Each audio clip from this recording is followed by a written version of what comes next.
Green Valley park, যা বাংলাদেশের 10টি সুন্দরতম পার্কের ভেতরে একটি অন্যতম পার্ক, যেটার অবস্থান নাটোরের লালপুরে। আর আজকের ভিডিওতে এই গ্রিন ভ্যালি পার্কের সমস্ত সৌন্দর্য দেখানোর ট্রাই করব। হ্যালো এভরিওয়ান, আসসালামু আলাইকুম। রাইট নাও এখন হচ্ছে গ্রিন ভ্যালি পার্কে।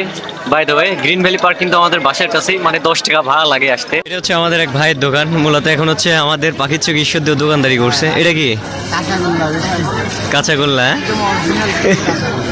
এই যে আচ্ছা দেখি, অল্প অল্প অল্প বাস বাস। এই যে অরিজিনাল খাঁটি কাঁচাগোল্লা। মূলত এটা হচ্ছে নাটোরের আর কি অরিজিনাল যে খাঁটি কাঁচাগোল্লা আছে ওইটাই। শুধু অবস্থা দেখেন, এত ভিড় শুধু এখানে না, গেটের এখান থেকে পুরোটা ভিড়। এই সময়টাই কিন্তু গ্রিন ভ্যালি পার্কে আর কি যত ফুল আছে সবগুলো ফুটে, যার কারণে এই সময়টায় মানুষটা বেশি হয়। আমার বাসায় গ্রিন ভ্যালির আশেপাশে হলেও আমি খুব কমই আসছি এখানে, কারণ জানেনই তো নিজের এলাকার জিনিসের কদর থাকে না। তো মূলত আজকে আসার কারণটা, এখান থেকে দেখবো আসলে উপরে আমাদের ড্রোন উঠাই যে কতটা সুন্দর লাগতেছে।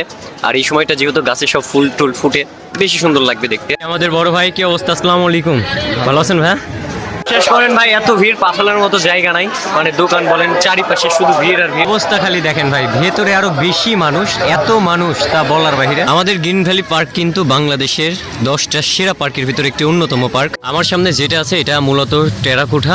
এটা হচ্ছে আর কি পাঁচিলের উপরে খোদাই করে নাটোরের যত ঐতিহ্য আছে, যেমন হচ্ছে গ্রাম বাংলা আর কি ফুটাই তুলছে এখানে। এখানে কিন্তু বেশ কিছু চিত্র তুলে ধরছে, যেমন এই যে এখানে বাঘা শাহে মসজিদ, তারপরে এখানে এই যে কি ধরনের তৈরি হয়েছে, হাড়ি পাতিল স্কুল থেকে যাচ্ছে বই নিয়ে, এই যে গ্রাম বাংলার যে হচ্ছে গরুর গাড়ি, এইগুলো প্লাস অনেক মানে যত আছে সবকিছু এখানে ফুটাই তোলার চেষ্টা করছে। আর আমার সামনে যেটা দেখতেছেন এটা হচ্ছে ড্রিম ফরেস্ট। মূলত এটা হচ্ছে মিনি চিড়িয়াখানা। এই যে এখানে ময়ূর, হাঁস, তারপর হচ্ছে বিভিন্ন পশু পাখি আছে মূলত এর ভেতরে আমি কখনো ঢুকি নাই। আপনারা যারা পিকনিক করতে চাচ্ছেন, ভালো প্লেস খুঁজতেছেন, ভালো পার্কগুলো খুঁজতেছেন, আমি মনে করি গ্রিন ভ্যালি কিন্তু একটা আদর্শ পার্ক।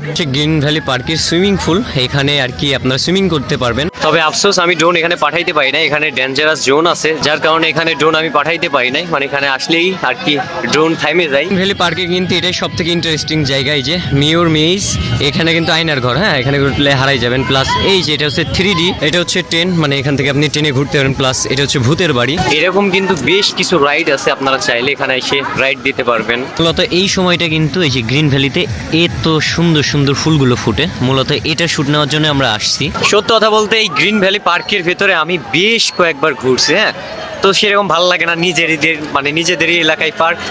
তো দেখলাম যে ভাই প্রচুর পরিমাণের মানুষ, মানে এত মানুষ, পা ফেলার মতো জায়গা নাই, পেছন দিয়ে ওই সাইড দিয়ে, হ্যাঁ মানে কি একটা পরিবেশ ভাই। এখন আমরা হচ্ছে একটা ফাঁকা মাঠে চলে আসছি, মূলত এখান থেকে আমাদের ড্রোন ওঠাবো, কারণ ওয়েদার আর কিন্তু অল্প সময় আছে।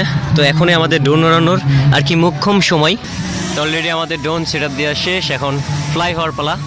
ফাইনালি আমাদের ড্রোনটাকে ফ্লাই করে দেন। ওপর থেকে দেখতে মাশাআল্লাহ অনেক বেশি সুন্দর লাগতেছিল এই গ্রিন ভ্যালি পার্ক। মূলত এই গ্রিন ভ্যালি পার্ক 123 বিঘার উপরে কিন্তু নির্মিত। আর সব থেকে বড় কথা, এই গ্রিন ভ্যালি পার্কের ভেতরে কিন্তু 16টারও অধিক রাইড আছে। আপনারা চাইলে এই গ্রিন ভ্যালির পরিবেশ সৌন্দর্য উপভোগ করতে করতে রাইডগুলো নিতে পারেন। আর এই গ্রিন ভ্যালি পার্ক খুব অল্প সময়ের ভেতর পুরো বাংলাদেশে দারুণ জনপ্রিয়তা অর্জন করেছে শুধুমাত্র এর সৌন্দর্যের দিক দিয়ে। তবে আমরা গেছিলাম একটু সন্ধ্যার দিকে, যার কারণে তেমন একটা ফুটেজ নিতে পারি নাই। বাই দ্য ওয়ে, আপনারা কারা কারা এই গ্রিন ভ্যালি পার্কে ঘুরতে আসছেন অবশ্যই কমেন্টে জানাবেন। এমনকি আপনাদের বাসা থেকে এই গ্রিন ভ্যালি পার্কে যাইতে কতটুকু সময় লাগে বিস্তারিত কমেন্টে জানাবেন। তো আজকের ভিডিওটা মেনলি এ পর্যন্তই ছিল। ভালো লাগলে লাইক কমেন্ট শেয়ার করবেন। আর যারা যারা এই গ্রিন ভ্যালি পার্কে এখনো ঘুরতে আসেন নাই, আপনারা অবশ্যই চলে আসবেন, কারণ এই সময় কিন্তু ফুলের সিজন। এই গ্রিন ভ্যালি পার্কে আসলে সুন্দর সুন্দর বিভিন্ন জাতের ফুলগুলো দেখতে পারবেন। তো দেখা হচ্ছে কোনো এক নতুন ভিডিওতে। সে পর্যন্ত সবাই ভালো থাকবেন, সুস্থ থাকবেন, নিজের খেয়াল রাখবেন। আল্লাহ হাফেজ।